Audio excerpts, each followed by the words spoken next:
तो next question देखते हैं हम अपने BHIC 105 के सेकंड क्वेश्चन में। तो देखते हैं प्रारंभिक मध्ययुगीन काल में राजपूत वंशों के उदय पर एक नोट लिखिए। तो इसमें बताना है मध्ययुगीन काल में जो राजपूत के वंश हैं उनका युग स्टार्ट, उनकी उत्पत्ति, उनका प्रारंभ कैसे हुआ था और उनकी क्या भूमिका रही थी हमारे मध्ययुगीन काल में। सबसे इम्पोर्टेंट है भूमिका उनकी। जो सबसे पहले उत्पत्ति है, फिर उनकी जो प्रशासनिक व्यवस्था है, राजनीतिक व्यवस्था है, इस पर गहराई से चर्चा करेंगे। तो सबसे पहले क्या है, प्रारंभिक मध्यकालीन 7वीं से 12वीं शताब्दी के बाद, मतलब गुप्तोत्तर काल के बाद, जो गुप्ता पीरियड खत्म हो गया था उसके बाद का समय जो है वो मेनली राजपूतों का माना जाता है, क्योंकि इनका उदय या फिर इनकी उत्पत्ति वहीं से देखा जाता है। गुप्त साम्राज्य के पतन के बाद अनेक स्वतंत्र राजवंश उभरे जिन्होंने उत्तर और पश्चिमी भारत की राजनीतिक स्थिरता, सांस्कृतिक पुनर्जागरण और वीरता को परंपरा को जन्म दिया। तो इस टर्म में क्या है, सबसे पहले देख लेते हैं हम इनकी उत्पत्ति पे अनेक आलोचनात्मक या फिर माइथोलॉजिकल स्टोरी भी है। तो सबसे पहले क्या है, राजपूतों की उत्पत्ति। तो सबसे पहले क्या लिखना है हमें, राजपूत शब्द का क्या अर्थ है। राजपूत शब्द का अर्थ क्या है, राजा का पुत्र। यह शब्द उन योद्धा कुलों के लिए प्रयोग हुआ जो गुप्तोत्तर काल के उत्तर में भारत में उभरे। राजपूतों की उत्पत्ति के बारे में 3 प्रमुख सिद्धांत है। तो 3 सिद्धांत दिए गए हैं और ये कहाँ उभरे, इस क्षेत्र में उभरे, राजस्थान और गुजरात के क्षेत्र में मेनली।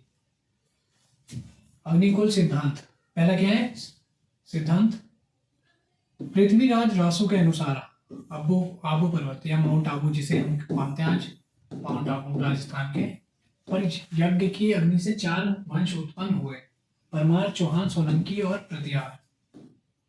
तो इसको हम गहरे से समझते हैं।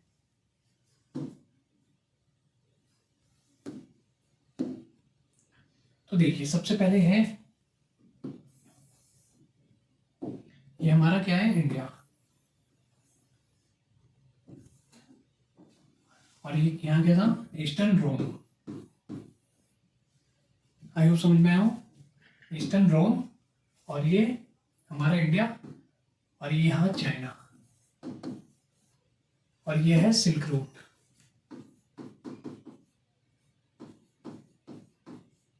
जहां से व्यापार मध्यकालीन काल में, मध्ययुगीन काल में होता था, यहाँ पर से व्यापार होता था सिल्क रूट से। और यहाँ पर रहते थे नोमेड। नोमेड मीन्स खाना बदोश, खान जो अपने फूड के लिए एक स्थान से दूसरे स्थान, उनका कोई एक ठिकाना नहीं होता था। और ये सेंट्रल एशियन ट्राइब्स भी इनको कहते हैं, सेंट्रल एशियन ट्राइब्स।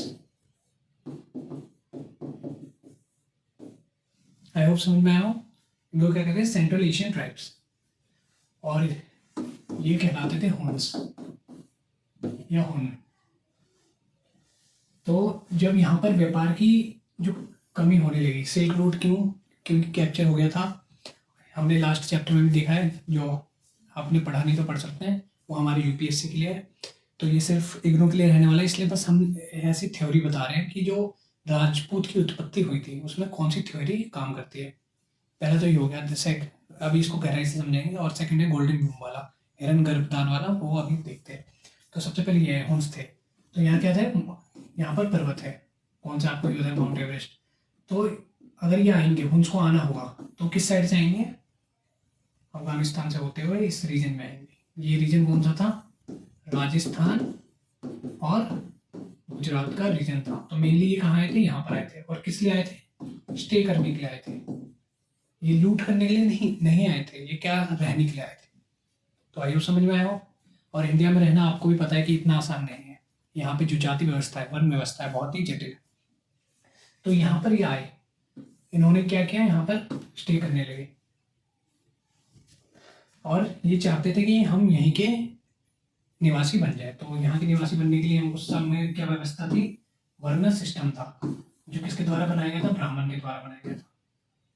पहला था ब्राह्मण, सेकंड क्षत्रिय, थर्ड वैश्य, व्यापारी, फोर्थ शूद्र। तो ब्राह्मणों ने ये व्यवस्था ऐसी बनाई थी कि आप कुछ भी बन सकते हैं, लेकिन ब्राह्मण नहीं बन सकते। आई होप समझ में आया हो। तो आपको क्या करना पड़ेगा, आपको इन तीनों में से एक बनना पड़ेगा। और रूलर बनने के लिए, क्षत्रिय बनने के लिए, रूलर बनने के लिए क्षत्रिय होना बहुत आवश्यक था। और क्षत्रिय कहाँ से आएंगे, वैश्य से, या सॉरी रूलर कहाँ से आएंगे, रूलर होंगे क्षत्रिय, ब्राह्मण या वैश्य।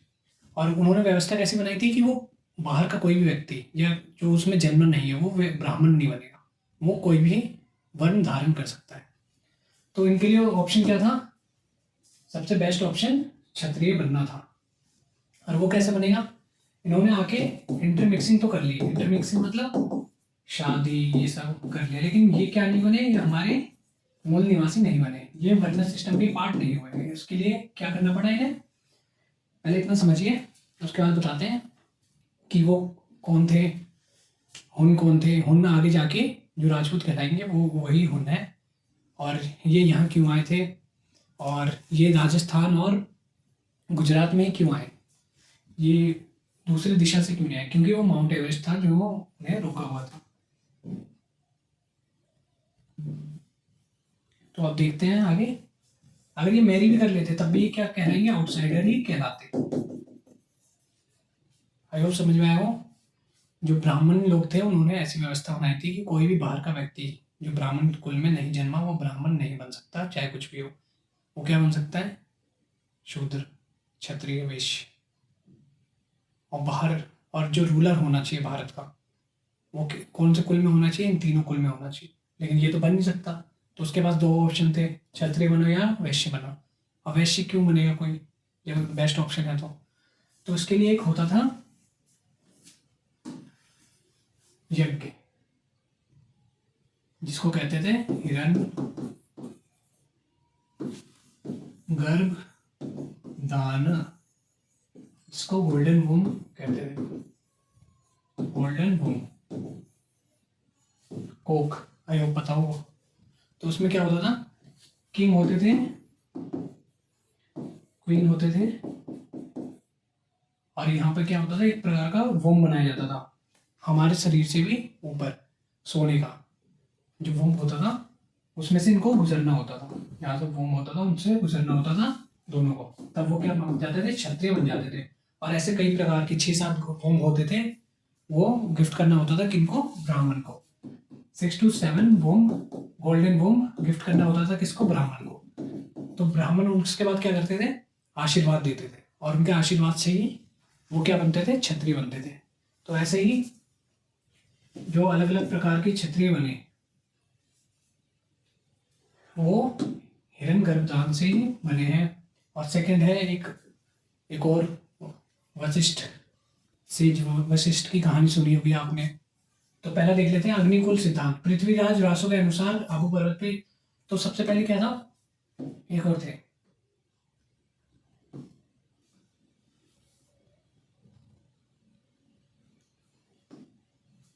ये यार सॉरी, उसमें एक और सिद्धांत है कि परशुराम को एक बार क्या आ गया था, गुस्सा आ गया था, तो उन्होंने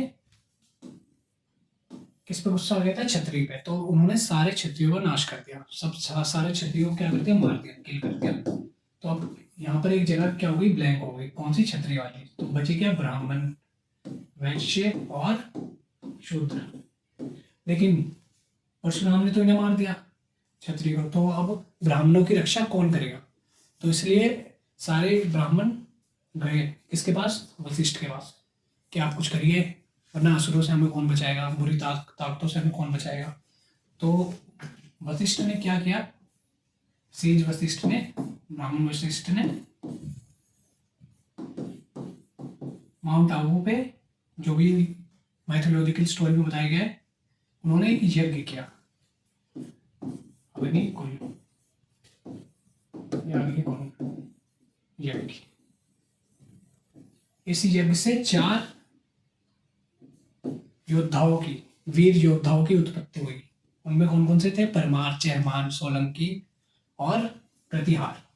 तो इतना समझ में आया होगा, आई होप। इतना लिखिए अगर आपको कोई प्रॉब्लम हो तो।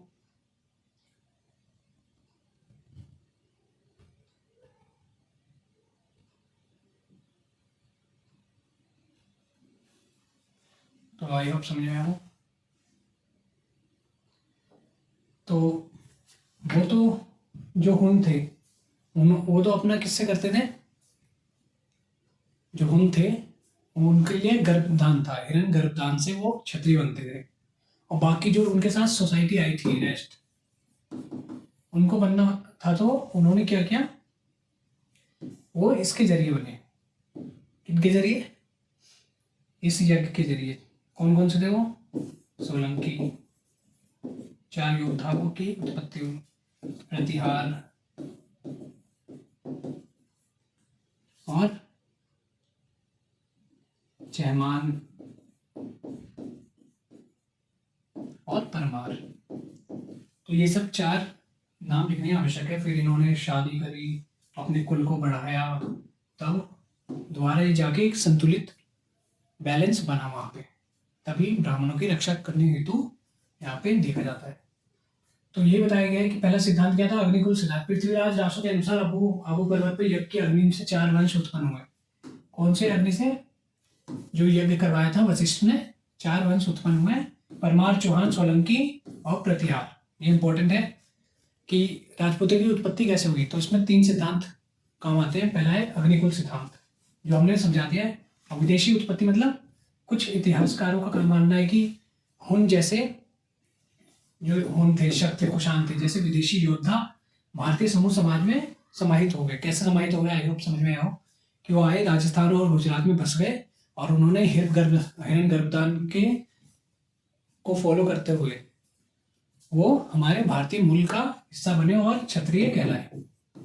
सेकंड भी समझा दिया। और थर्ड है कि स्थानीय उत्पत्ति सिद्धांत, मतलब बाहर से नहीं आए थे, लोकल ही जो हमारे भारतीय मूल निवासी थे उनमें से ही कुछ आगे बनकर, या जो एकदम वीर थे और शारीरिक रूप से भी एकदम लंबे चौड़े, आपको भी पता होगा जो राजपूत होते हैं वो कितने लंबे, 6-6 फीट के, 6.5 फीट के, और उनकी जो शारीरिक बनावट है वो भी एकदम वीर वाली होती है।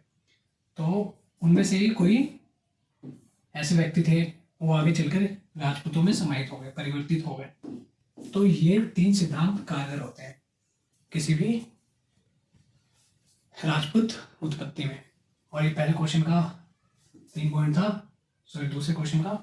तो आई होप समझ में आया होगा। यहाँ पे राजपूत वंशों का उदय और विस्तार। उदय तो हो गया राजपूत वंश का, और उसका विस्तार देखते हैं, एक्सपेंशन देखते हैं, कहाँ कहाँ तक फैले हुए थे। गुप्त साम्राज्य के पतन के बाद भारत अनेक छोटे राज्यों में विभाजित हो गया। जो गुप्ता पीरियड था उसके बाद जो छोटे छोटे ताकतें थी, सीमांत ताकतें थी, वो उन्होंने अपना जोर दिखाने लगे, वो और अपने स्तर पर बढ़ने लगे। तो वहाँ से क्या होने लगा? छोटे छोटे जो राजा थे वो उभर कर आने लगे, जिनसे अलग अलग राजाओं की शक्ति का आह्वान या फिर आगमन देखा जाने लगा। तो ये बताया गया गुप्त साम्राज्य के पतन के बाद। किसके साम्राज्य? गुप्ता पीरियड के बाद, इसके पतन के बाद अनेक छोटे छोटे राज्यों में विभाजित हो गया भारत। भारत था एक था पहले, अब डिसेंट्रलाइज हो गया, अलग अलग छोटे छोटे राज्यों में बट गया। आई होप समझ में आया हो। जैसे इन्हीं काल में गुर्जर, प्रतिहार, चौहान, परमार, सोलंकी, गढ़वाल, चंदेल, ये सब महत्वपूर्ण राजपूत वंश हैं, जो आज के समय भी आप देख सकते हैं, जो आपके दोस्त भी रहे होंगे। ये सब ये क्या है? राजपूत वंश है, इनके नाम है। ये सब याद रखने की आवश्यकता है, क्योंकि आपको आंसर लिखना है, उसको गहराना है, उसको डेप्थ में जाना है। तो आपको इन सब जो राजपूत वंश है मेन मेन, उनको लिखने की आवश्यकता है। गुर्जर प्रतिहार वंश ने 8वीं से 10 शताब्दी, अब देख लेते हैं। जो गुर्जर प्रतिहार वंश था उसने 8वीं से 10वीं शताब्दी तक कहाँ शासन किया? कन्नौज को केंद्र बनाकर शासन किया, जो उत्तर भारत में सबसे शक्ति स्थापित की और सबसे शक्तिशाली भी था। उत्तर भारत में शक्ति स्थापित की किसने? गुर्जर प्रतिहार वंश ने। कहाँ पर? कन्नौज में। तो ये सब इंपॉर्टेंट है, याद रखने की आवश्यकता है कि इनका एक्सपेंशन कहाँ था, विस्तार कहाँ था, ये पूछा गया है। तो विस्तार मतलब भारत में कौन कौन राज्य तक, कौन कौन सीमाओं तक, कौन कौन से क्षेत्र में कौन कौन से राजपूत वंश फैले हुए थे। तो इसको पहले तो उत्पत्ति देख ली हमने और फिर एक्सपेंशन देख रहे हैं। चौहान वंश ने अजमेर, चौहान वंश थे वो कहाँ थे, अजमेर और दिल्ली, राजस्थान और अजमेर में शासन किया। पृथ्वीराज चौहान का गौरी संघर्ष, आपको ही पता है कि जो पृथ्वीराज का 1191 और 1192 का टाइम टेबल था, वो इस क्वेश्चन का पार्ट रहने वाला है, वो आगे देखेंगे। तो आपको ये युद्ध भी याद होगा जो हरियाणा में लड़ा गया था। परमार वंश ने मालवा के उज्जैन इन सबको यहाँ पर शासन किया, राजनीति और राजधानी बनाकर। और सोलंकी वंश ने गुजरात में शासन किया और सुंदर मंदिरों का निर्माण किया। सोलंकी जो राजपूत वंश थे सोलंकी, उन्होंने कहाँ गुजरात में शासन किया और उन्होंने कलाकृतियाँ, मंदिर, इन सब पे बहुत जोर दिया। राजपूत काल की विशेषता है राजनीतिक, अब हमने देख लिया उत्पत्ति और एक्सपेंशन देख लिया, कौन कौन से राज्यों तक फैले थे। अब देख लेते हैं राजनीतिक स्थिति और राजपूत काल की विशेषता। विशेषता में क्या देखेंगे, प्रशासनिक व्यवस्थाएं देखेंगे और इनकी कौन सी, राजनीतिक, आर्थिक, ये सब सांस्कृतिक। तो राजपूत कला की विशेषताएं क्या थी, राजनीतिक स्थिति अनेक छोटे राज्यों में, सबसे पहले राजनीतिक देख लेते हैं, पॉलिटिकल एस्पेक्ट, नजरिया। अनेक छोटे राज्यों में विभाजन, जो इनका राज्य था या साम्राज्य था, जो भी शासन था, वो छोटे छोटे राज्यों में विभाजित था, बटा हुआ था। परंतु वीरता, लेकिन इनमें क्या थी, वीरता थी बाद में, लेकिन जो एकता थी वो धीरे धीरे कम हो गई, लेकिन वीरता नहीं गई, जो बहादुरी थी। उनके किस्से आज भी हमें सुनाई देते हैं उन कहानियों में, लिटरेचर में, ऐतिहासिक दृष्टि से उनको बहुत ही बहादुर माना जाता था। स्वाभिमान की भावना प्रबल थी। सामाजिक व्यवस्था, तो पहले देख लेते हैं राजनीतिक दृष्टि से उनका जो राज्य था वो क्या था, बटा हुआ था। वो क्या थे, वीर थे, बहादुर थे, स्वाभिमानी थे। भावना जो उनकी जो सोच थी वो एकदम प्रबल थी, ये देख लिया हमने। और सामाजिक व्यवस्था कैसी थी, क्षत्रिय आदर्शों पर आधारित समाज। जो समाज था वो किस पे, जो आइडियोलॉजी थी वो क्षत्रिय थी, बहादुरी वाली थी, युद्ध वाली थी, हार न मानने वाली थी, ये सब थी। सम्मान धर्म पालन को सर्वोच्च, और जो धर्म था उसको सर्वोच्च मानते थे। आई होप समझ में आया हो।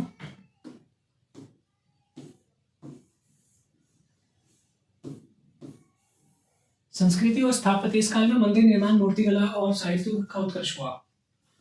इस काल में क्या हुआ, संस्कृति और स्थापत्य, जो मूर्तिकला थी उसमें भी बहुत ही उपलब्धता, या फिर जो मूर्तिकला थी उसमें बहुत ही गहनता, जिसे कहते हैं ना कि अलग अलग राज्यों से, अलग अलग क्षेत्रों से लाके स्कल्पचर, नक्काशी, इन सब पर जोर दिया गया। ये सब हमको अपने क्वेश्चन में लिखना है। जैसे खजुराहो का दिलवाड़ा और माउंट आबू के मंदिर इसके उदाहरण है। धार्मिक जीवन, राजपूत शासक मुख्यतः हिंदू थे। जो राजपूत शासक थे वो क्या थे, हिंदू थे, परंतु उन्होंने धार्मिक क्षमता अपनाई। देखिए फिर आगे इंपॉर्टेंट टर्म रिलीजियस टॉलरेंस। इसके बिना कोई भी शासन किसी भी राज्य में या किसी भी देश में सही से शासन नहीं कर पाएगा अगर उसके पास रिलीजियस टॉलरेंस नहीं है। जैसे हमारे मोदी जी देख लीजिए, हर धर्म का सही से क्या करते हैं, सम्मान करते हैं, चाहे वो बौद्ध धर्म हो, चाहे वो सिख धर्म हो, चाहे वो मुस्लिम धर्म हो।